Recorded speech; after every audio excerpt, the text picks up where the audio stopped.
Hey guys, welcome to Young Opinion. My name is Michael. This is Alex and Remy.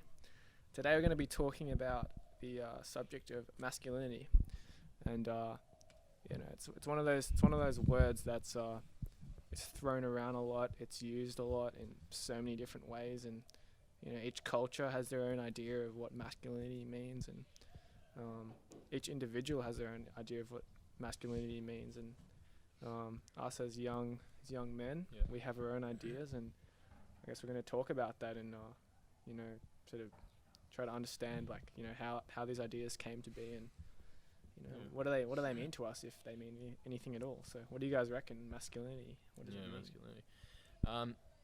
So how do you think that what's portrayed as masculinity in media and film, how does that differ from like your personal experiences with masculinity? Like there's a certain stereotype that's portrayed in media and movies and stuff. Yeah. And do you think What, that macho, kind of as in macho, just like, macho, Yeah, confident, suave, how do you think that kind of like translates to your real experiences? Me? Well, I went to a boys' high school, all boys high school, and I personally through the later years, like when I was around 15, 16, 17, I guess, I started to really not vibe with the idea of being a macho man, or like a stereotypical Alpha male.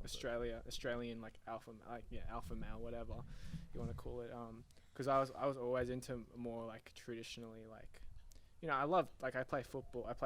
I did all these like masculine things, but I also did all these like what people would call like feminine things, like, like I liked just like wearing flamboyant clothes, and like, I always loved hanging out with girls, and I loved that. I loved that stuff, but there's always seemed to be this conflict, like, I don't know, this weird conflict in me. Like, I was surrounded by all these guys who I felt were just so different to me, and like that led to a feeling of isolation, and then which led to me questioning, like, well, why do I feel this way? Like, am I weird?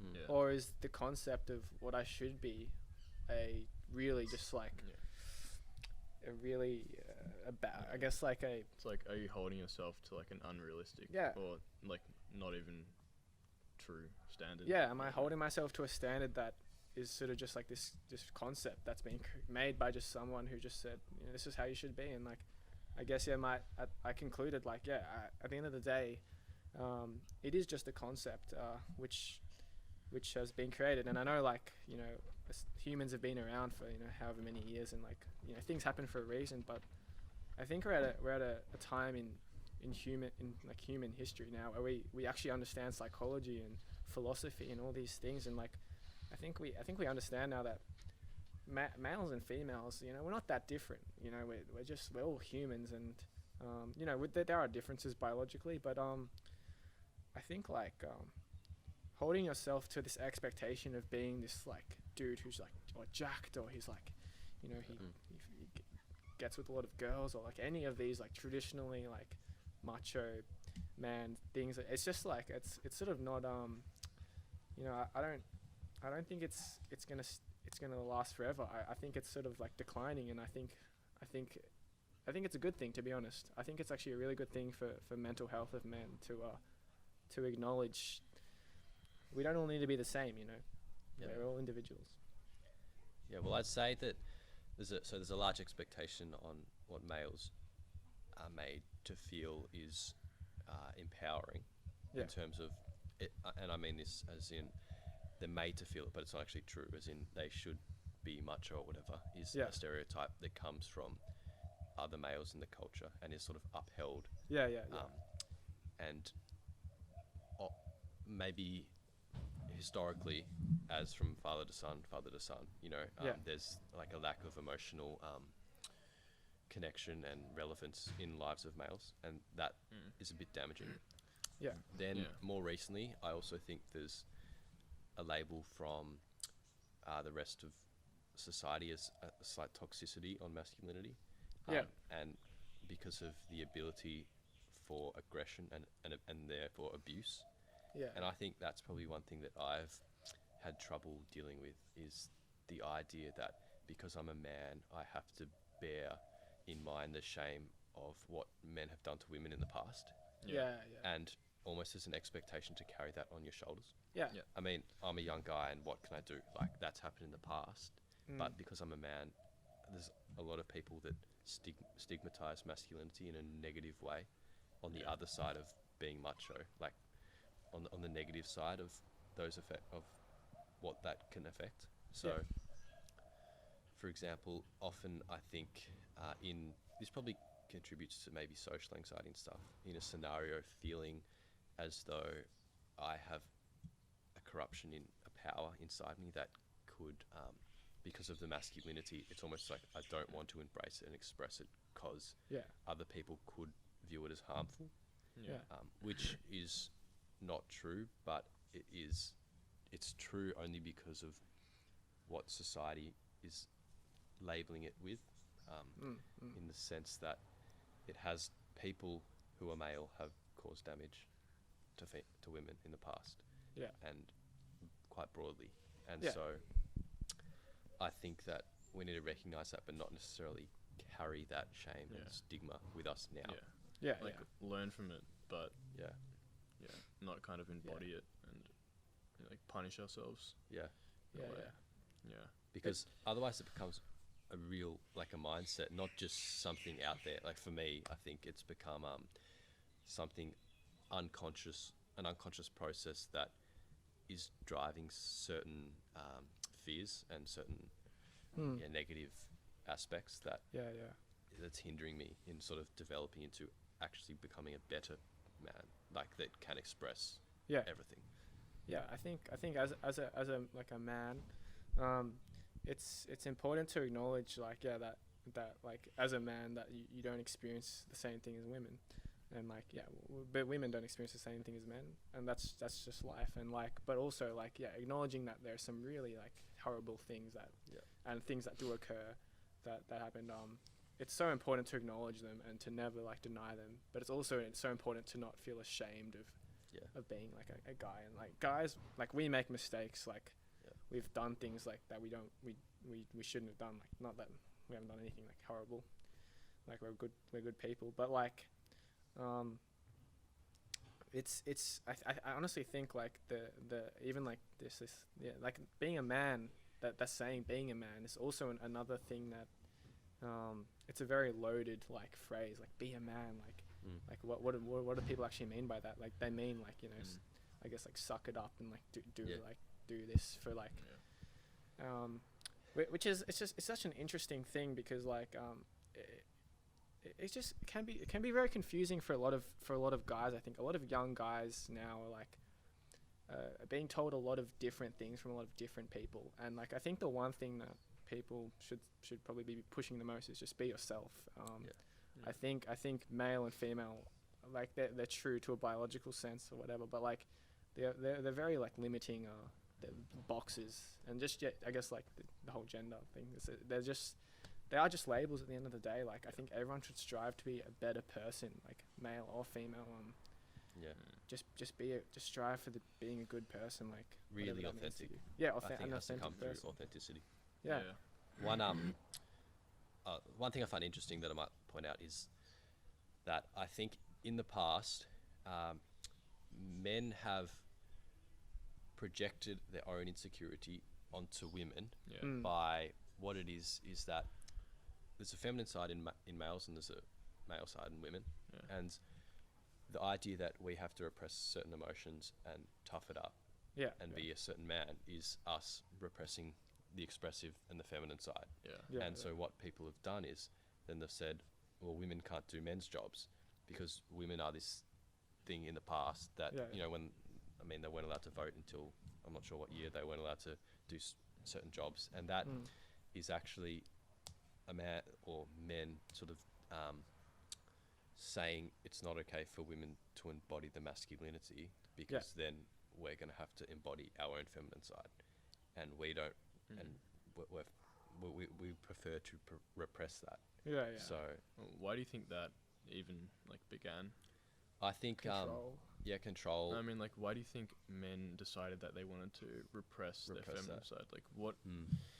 Why do you think that there's like a stigma in men that being feminine like is undesirable? Like what? I guess historically, men have been like warriors, soldiers, and like, you know, out in the, like where some of the, like I don't like know if, like I've never contemplated the possibility that I would go to war or anything, but in like the past, you know, what, thousands of years, a lot of guys, like a reality is like maybe one day I'll have to, you know, fight, and that's you can't be like, I guess like when you're killing people, like there's an expectation you have to be like a ruthless, like unsympathetic sort of like animal. And I guess that like fighting and dying for your country and like kind of killing people has been made to seem positive, like, oh, that's manly.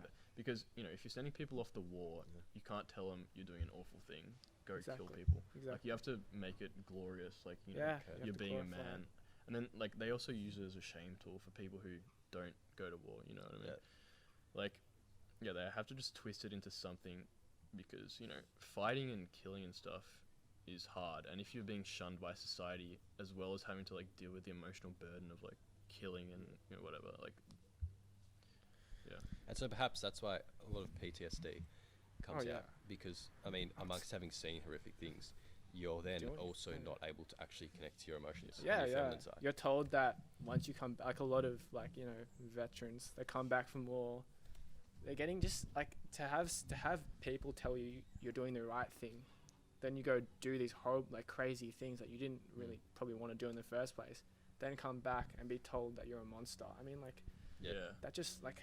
Or feeling a monster. Yeah, because I mean, you would believe that because there's there's like there's two sides of it. There's like the side of the military and the government and you know, a lot of people who are like, you know, you're a hero and stuff. But then there's also this other side which is increasingly popular, which is like, you know, you're evil, you know, you're a monster.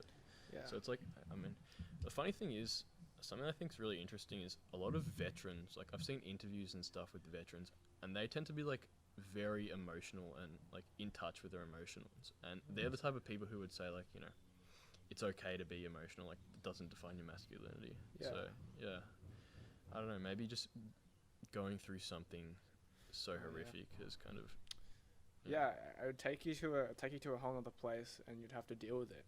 Like, you would have to get in touch with your emotions, otherwise you would, you know, like I don't know, like I just like I'm actually, I feel so lucky now that like I'm able to express myself, you know, like I think a huge thing now is like for men and for everyone is that like in Australia we're allowed to be like whatever we want to be. Like as a man, I could wear like a pink freaking like anything, like I could do like I could be anyone who I wanted to be, and like and that's allowed, and I think that's like something that shouldn't be taken for granted, because like it's a beautiful thing, but like there are parts in the world that are still very in a you know, strict sort of, you know, gender, like a regime that's and it's a very interesting thing. Like, I think at the end of the day it's just so interesting how like from a very like I don't, naturalistic point of view, we're just these animals. The only difference is like one, like females can give birth, males, you know, we've got dicks, but like you know that like I think a good takeaway is just, you know, masculinity, there's no like definition of masculinity, because, you know, people are people, everyone's individual. Masculinity is your own individual thing, and once you kind of let go of this like stereotype and stuff, it's like freeing almost. You just feel like you can, you know, embody, you know, I might not be the strongest person, I might not be, you know, the most emotionally void, you know what I mean, like person, but, you know, I'm a man, and this is what my masculinity is, and you know, I'm comfortable with that. Well, I often wonder about the old insult when someone would call someone gay for being too expressive. It's funny that in a way I would actually see some truth in that, in the sense that the person who's able to embrace the masculinity and be more expressive is marrying the man inside themselves, not as an external thing, but you're making a pact with, you know, your true masculinity, that you're going to be connected. True. And interesting.